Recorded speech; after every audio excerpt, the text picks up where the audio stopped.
Alors, bienvenue sur mon YouTube channel qui est désormais dédié à Vanguard et des vidéos personnelles. Cette première vidéo va être seulement en français et je vais pouvoir en faire d'autres plus tard en anglais. Aujourd'hui, cette vidéo portera sur le Fighter Collection 2016 qui va sortir à partir du 20 mai. Vendredi le 20 mai pour être plus précis.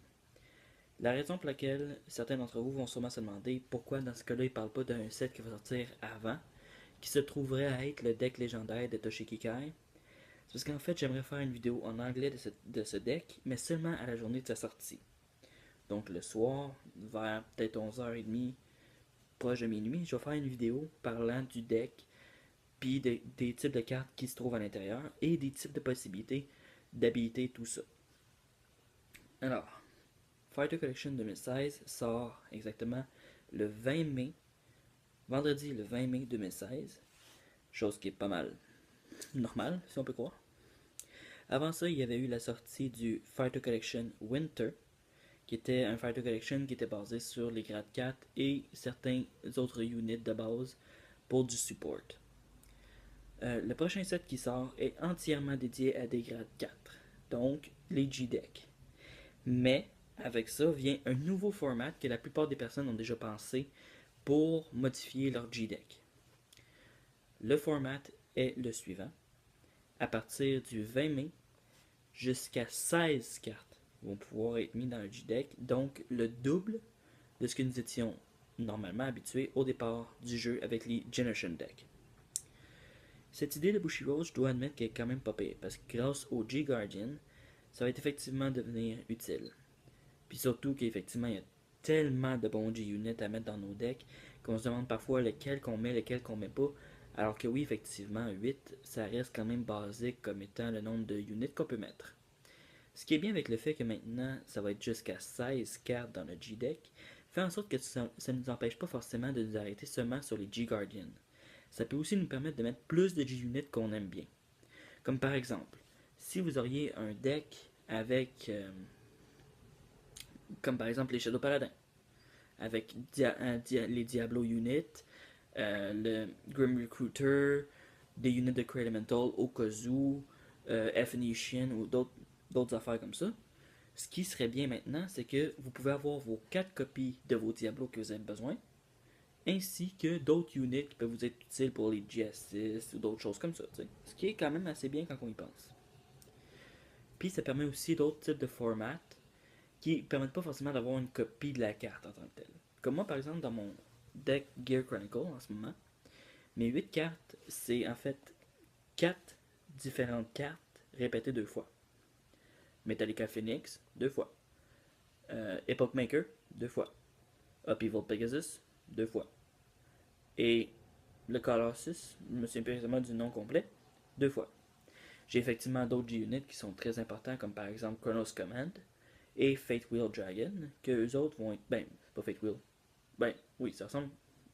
Oui, en fait, ouais, Fate Wheel. Qui vont être remis dans mon G-Deck à partir du 20 mai, justement. Puis peut-être effectivement d'autres cartes, dépendamment de l'argent que je peux avoir, peut-être ces affaires-là. Mais bien sûr, il faut quand même pas non plus oublier que la plupart des G-Decks vont permettre la puissance des G-Guardians. G-Guardians qui viennent avec eux-mêmes leurs propres règles. Si vous avez jusqu'à 3 ou moins units face-up dans votre G-Zone, vous êtes encore capable d'utiliser les G-Guardians. Ça veut dire que vous pouvez utiliser jusqu'à 4 G-Guardians, logiquement, si vous faites attention. Parce que oui, effectivement, on peut facilement rendre très rapidement à 3 G-Units déjà face-up, ce qui peut couper de pas mal beaucoup la capacité des autres G-Guardians. C'est pour ça que moi, personnellement, je pense que je vais amener à en mettre peut-être 2 ou 3, peut-être pas forcément 4. Puis c'est pas non plus toutes mes decks qui vont en avoir. Puis d'ailleurs, ça c'est une chose.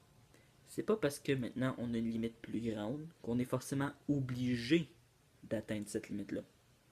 Si vous voulez pas mettre 16 G-Units dans votre deck, dans votre G-Deck, vous n'êtes pas obligé de le faire. Si vous voulez garder 8 ou aller jusqu'à 12 ou peut-être même plus haut, c'est votre choix, ça reste votre tactique, votre propre consentement avec cette idée-là.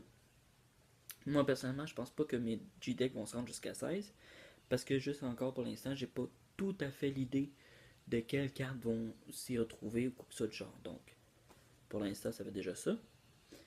Puis surtout qu'il ne faut pas oublier que même s'il y a des nouveaux G-Unit, puis les G-Guardians qui rentrent en compte, il ne faut pas oublier forcément les stratégies des bases, même des decks. Parce qu'effectivement, il y a certains decks qui fonctionnent peut-être mieux s'ils n'ont pas de G-Unit dedans. Puis d'autres qui fonctionnent moins bien s'ils n'en ont pas. Donc, il faut garder un bon balancement.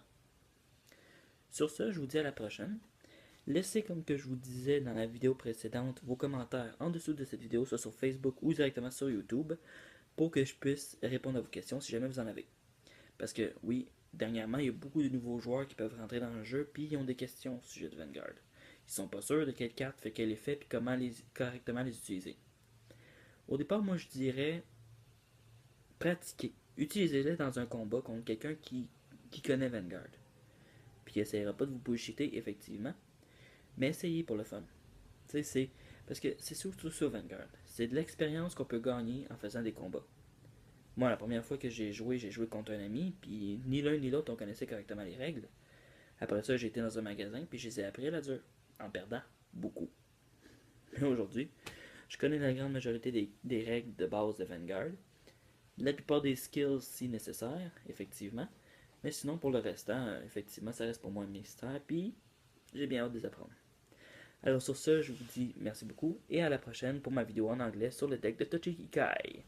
Salut!